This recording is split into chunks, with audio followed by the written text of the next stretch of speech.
Hello साथियों, स्वागत है आपका हमारे अपने YouTube channel Ajit art all classes पे। जैसा कि इससे पहले कि हमने जो क्लास आप लोगों को दी थी वो किशनगढ़ शैली से संबंधित थी, जो भाग 1 में हमने समझाया था।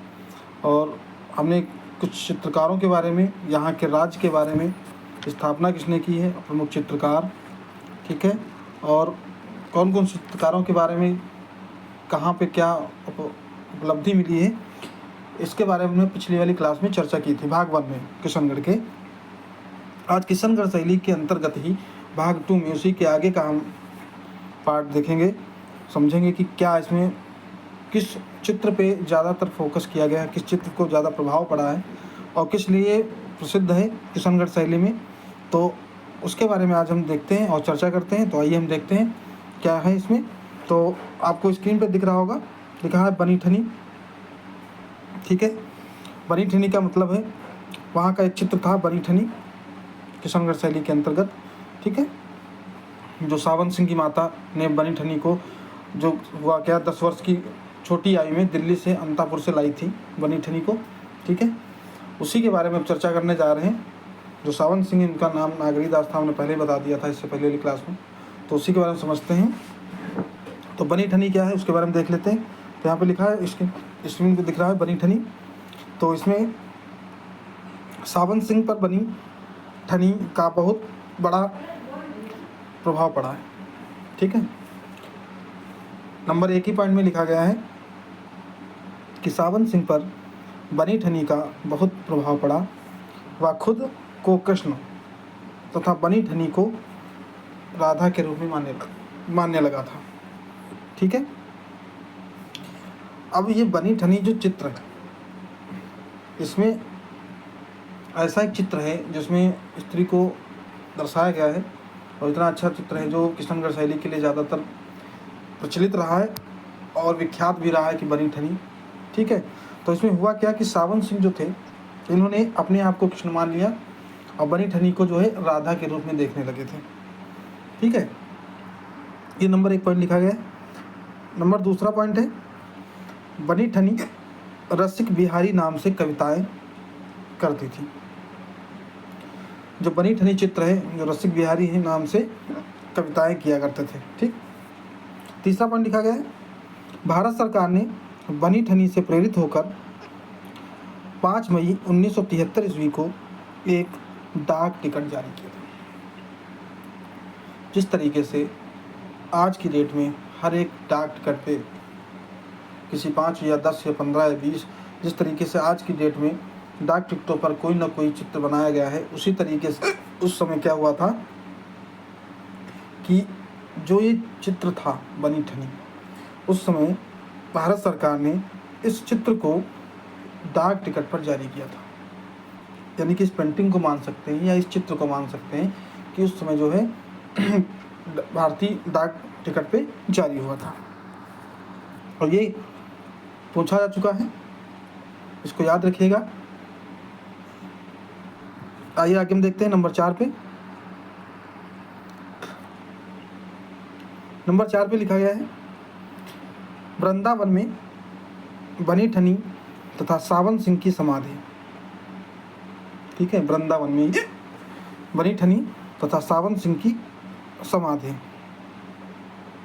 यमुना नदी के किनारे पर है, ठीक है। ये भी याद रखिएगा कि बनी ठनी जो है ये आपकी वृंदावन में तथा सावन सिंह की समाधि है वृंदावन में ही है और यमुना नदी के किनारे पर स्थित है, जहाँ पर राधा, यानी राधा नहीं, राजवल्लभ कह सकते हैं, राजवल्लभ के मंदिर के पास स्थित है, ठीक। नोट में पॉइंट लिखे गए हैं, नोट में पॉइंट देखते हैं। नंबर 1 पे, बनी ठनी चित्र को भारतीय मोनालिसा के नाम से जाना जाता है, ठीक है। बनी ठनी चित्र को भारतीय मोनालिसा के नाम से जाना जाता है क्योंकि मोनालिसा एक ऐसा चित्र है, उसको जिस रूप में देखेंगे उस रूप में आपको दिखाई देगा, ठीक। उसी तरीके से ये बनी ठनी जो चित्र है, इसीलिए उसकी तुलना मोनालिसा चित्र से की गई है कि इसको भारतीय मोनालिसा के नाम से जाना जाता है।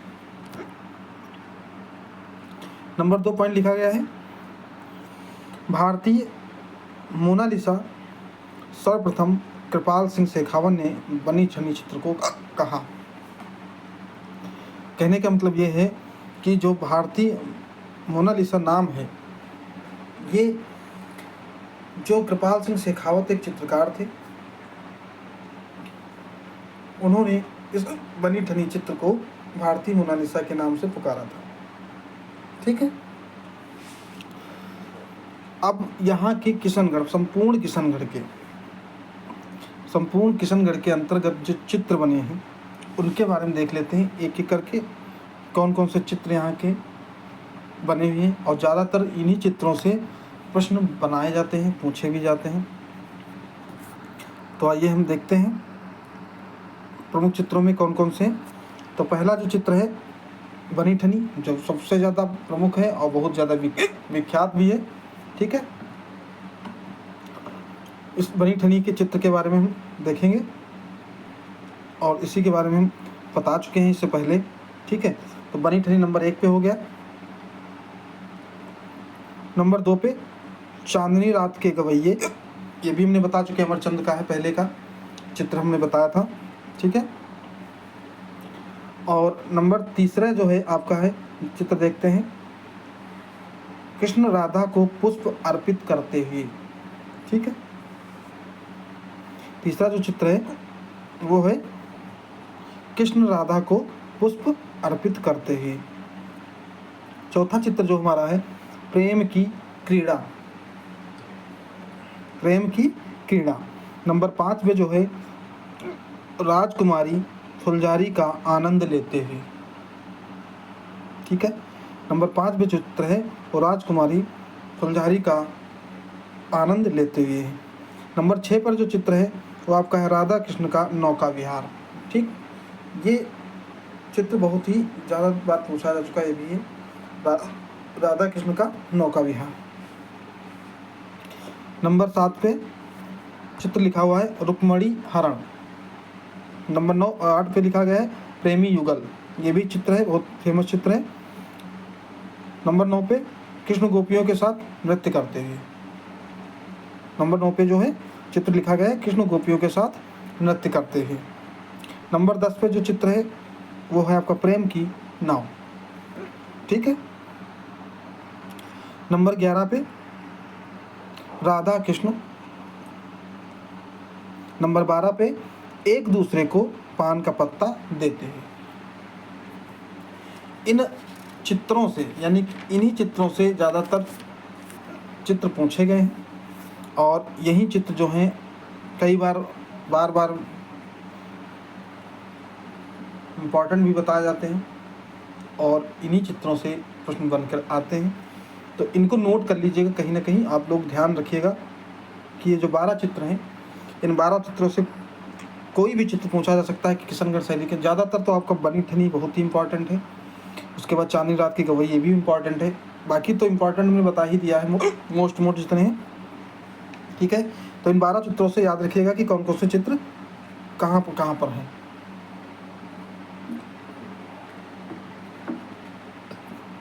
उसके आगे की हम देखते हैं कि यहाँ के विशेषताएं क्या हैं।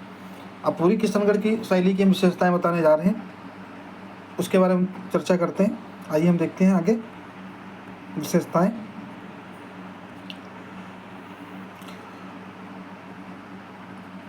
यहाँ की जो विशेषताएं हैं किशनगढ़ शैली के अंतर्गत, उसके बारे में देखते हैं। नंबर 1 पे लिखा गया है खंजन के समान फड़कते नेत्र। खंजन के, यानी कि खंजन पक्षी ने बताया था इससे पहले एक शैली में। तो खंजन के समान फड़कते नेत्र तथा धनुषाकार भौहें बनाई गई हैं। ठीक है। खंजन के समान फड़कते नेत्र बने हैं और धनुषा आकार, यानी कि धनुष के आकार जिसे देखते हैं धनुष, उस तरीके की भौहें बनाई गई हैं, यानी कि बहुत ही अच्छी तरीके से आँखों का चित्रण किया गया है। दूसरा इसमें लिखा गया है लंबा मस्तक। ठीक है। कमानदार भौहें, कमल पंखुड़ी समान नेत्र बनाए गए। ठीक है, लंबा मस्तक बना हुआ है, कमानदार भौहें यानी कि जो बताया था धनुषाकार की। ठीक है, कमल पंखुड़ी नुमा समान नेत्र उस तरीके से बनाए गए हैं। ठीक है, तीसरे नंबर पे देखते हैं, इस शैली में लाल व पीले रंगों का अधिक प्रयोग हुआ है। देखिए हर एक शैली में अलग अलग कलरों का यूज किया गया है, रंगों का प्रयोग किया गया है। तो इसी तरीके से इस किशनगढ़ शैली में जो आपकी शैलियाँ यानी कि चित्र बनाए गए हैं, उन चित्रों में जो रंग की पूर्ति हुई है वो ज़्यादातर लाल व पीले रंग की अधिकता है, कह सकते हैं, या ये कह सकते हैं कि इस शैली में लाल व पीले रंग को अधिक प्रयोग किया गया है। ठीक है, नंबर 4 पे पोत की ओर चित्रकारों ने अधिक ध्यान दिया। पोत का मतलब होता है धरातल, जिन धरातलों पे बनाया गया, ज़्यादातर कागज़ों पे ही बनाया गया। तो इतना ध्यान रखा गया कि किस कैसे कागज़ पे बनाया जाए जो चित्र हमारा अच्छा बन सके। ठीक है, तो जो पोत का है उस पर चित्रकारों ने बहुत विशेष ध्यान दिया है। 5 नंबर पे लिखा गया पॉइंट है श्वेत संगमरमरी। ठीक है, श्वेत संगमरमरी भवन बनाए गए।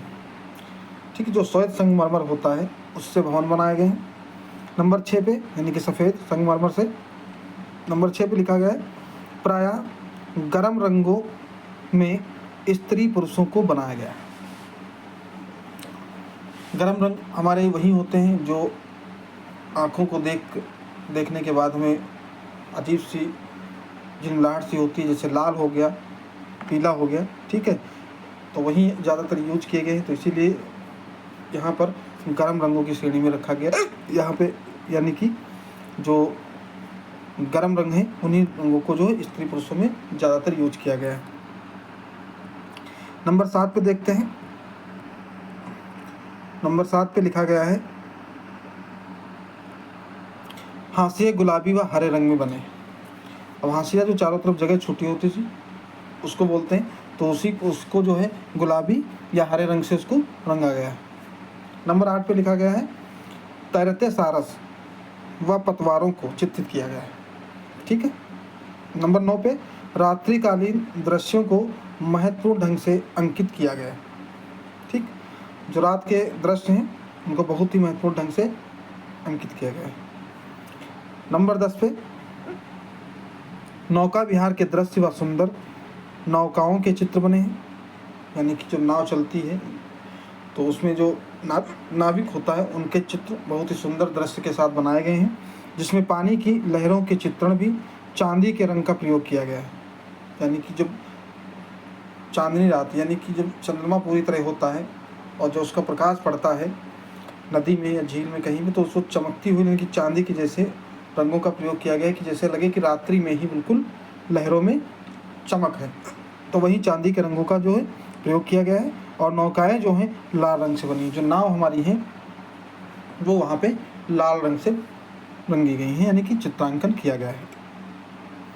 नंबर 11 पे लिखिए यहाँ के चित्रों में गहरे लाल व नीले रंग के आसमान देखने को मिलते हैं। यहाँ पे जो आसमान है वो गहरे लाल व नीले रंग से देखने को मिलते हैं। तो ये आपकी जो थी विशेषताएं थी प्रमुखतया, तो इन विशेषताओं के साथ चित्रों को पूरा किया गया है। ठीक है, तो अब हम आगे देख लेते हैं महत्वपूर्ण तथ्यों में, यानी संपूर्ण किशनगढ़ शैली के महत्वपूर्ण तथ्य क्या है उनके बारे में चर्चा कर लेते हैं। तो आइए देखते हैं।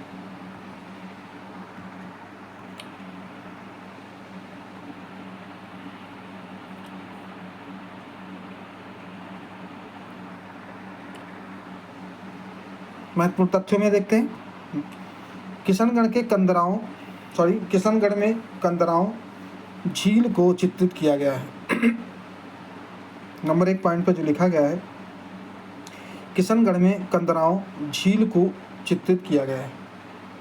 ठीक है, नंबर 2 पे लिखा गया है किशनगढ़ में विशाल मूर्तियों को चित्रित किया गया है। जो किशनगढ़ शैली है उसमें विशाल मूर्तियों को भी चित्रित किया गया है। अब चित्रों के साथ साथ होता क्या है, कहीं ना कहीं पे वहाँ पे मूर्तियों का भी निर्माण किया गया है और ज़्यादातर बड़ी बड़ी मूर्तियों का जो है बनाया गया है। नंबर 3 पे लिखा गया है, स्क्रीन पे देख लीजिए, लिखा है राग रागनियों का चित्रण किशनगढ़ शैली में नहीं हुआ। इससे पहले वाली शैली में बताया था कि राग रागनियों का चित्रण हुआ है, लेकिन यहाँ पर जो है राग रागनियों का जो चित्रण है किशनगढ़ शैली में बिल्कुल नहीं हुआ है। अगला पॉइंट हम देखते हैं नंबर 4 पे। सावन सिंह के पिता राज सिंह कला प्रेमी, धर्मपरायण एवं चित्रकार थे। ठीक है, सावन सिंह के जो पिता थे, हमने बता चुके हैं सावन सिंह के पिता का नाम राज सिंह जो था। ठीक है, वो कला प्रेमी, धर्मपरायण एवं चित्रकार भी थे। इन्होंने 33 ग्रंथों की रचना भी की थी, यानी कि जो सावन सिंह के जो पिता थे राज सिंह, उन्होंने 33 ग्रंथों की रचना भी की थी। नंबर 5 पे लिखा गया है किशनगढ़ में लघु एवं विशाल चित्र कागज पर बने हैं। ठीक है, किशनगढ़ में जो है लघु एवं विशाल चित्र कागज पर बने। हमने इससे पहले बताया पोत का विशेष ध्यान दिया गया है। हुआ क्या है कि वहाँ पर देखा गया है कि किन पोतों पे यानी किन धरातलों पर बनाया जाए जिससे चित्र अच्छा बन सके। ठीक है, तो छोटे हों चाहे बड़े, दोनों को जो चित्रण कार्य हुआ है वो कागज पर ही हुआ है। ठीक है, बड़े चित्रों की जो माप थी वो 15x19 इंच है। ठीक है, छोटे तो लघु ही हैं, लेकिन बड़े जो चित्रों की माप जो थी वो 15x19 इंच के थे। 6 नंबर पे लिखा गया है पर्दों, फर्श की कालीनों एवं कपड़ों पर सुंदर आलेखन में बनाए गए। अब यहाँ किशनगढ़ के जो चित्रकार हुआ है वो सिर्फ कागजों पर तक ही नहीं सीमित रहा, पर्दों पर जो घर में डाले जाते हैं, फर्श पे भी, कालीनों पर भी और कपड़ों पर भी सुंदर आलेखन बनाया गया। ठीक, नंबर 7 पे देखते हैं क्या पॉइंट है। नंबर 7 पे देखते हैं, यहाँ पे लिखा गया है निहाल चंद कलाकार दिल्ली दरबार में आया था। यानी कि जो निहाल चंद ने बनी ठनी चित्रकार किया। ठीक है, बहुत ज़्यादा फेमस चित्रकार जो यहाँ का था निहाल चंद। ठीक है, लेकिन राजा सावन सिंह उससे पहले हैं, उसके बारे में हम बता देते हैं कि राजा सावन सिंह भी यहाँ के प्रमुखतया जाने जाते हैं। इसीलिए नंबर 8 पॉइंट पर लिखा गया है कि किशनगढ़ शैली को उत्कृष्ट स्वरूप प्रदान करने का श्रेय 3 व्यक्तियों को जाता है। कहने का मतलब ये है कि जो किशनगढ़ शैली है, ठीक है, जो किशनगढ़ शैली है वो 3 ही व्यक्तियों को जाता है, यानी कि उत्कृष्ट करने स्वरूप जो भी उसको प्रदान करने का जो श्रेय है वो 3 व्यक्तियों को जाता है। नंबर 1 पे राजा सावन सिंह, जिनका नाम नागरी दास के नाम से भी जाना जाता है। इनके बारे में ज़्यादातर चर्चा मिलेगी। ठीक है, तो ये नंबर 1 पे हो गए। दूसरे हमारे चित्रकार जो है निहाल चंद, इन्होंने भी बनी ठनी चित्र का ज़्यादातर प्रयोग किया है हर जगह, और इन्होंने चित्रण कार्य भी किया है।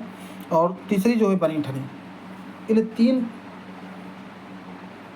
व्यक्तियों पर जो है किशनगढ़ शैली का उत्कृष्ट रूप प्रदान करने का श्रेय जाता है, क्योंकि इन तीनों की वजह से ही किशनगढ़ शैली स्वरूप फैला और उजागर हुई, इसीलिए इन तीनों को श्रेय जाता है। तो ये आपकी संपूर्ण किशनगढ़ शैली के बारे में हमने चर्चा कर दी है। अगर किसी को कहीं भी कुछ की भी डाउट है, भाग 1 में हो चाहे भाग आज का हो, ठीक है, इन दोनों भागों में अगर किसी को कहीं भी समझ में ना आया हो तो कमेंट बॉक्स में कमेंट कर सकता है। ठीक है, उसको हम अगली क्लास में ज़रूर सॉल्यूशन देंगे।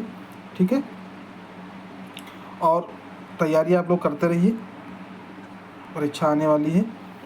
और वीडियो को ज़्यादा से ज़्यादा लोगों को भेजिए, शेयर करिए और कमेंट करिए, लाइक करिए और ज़्यादा से ज़्यादा लोगों को जुड़वाइए। ठीक है, और अगली वाली जो क्लास होगी सो आप लोगों के लिए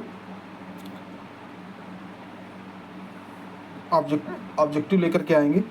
ठीक है, अब आपको प्रॉपर क्लास मिलती रहेंगी।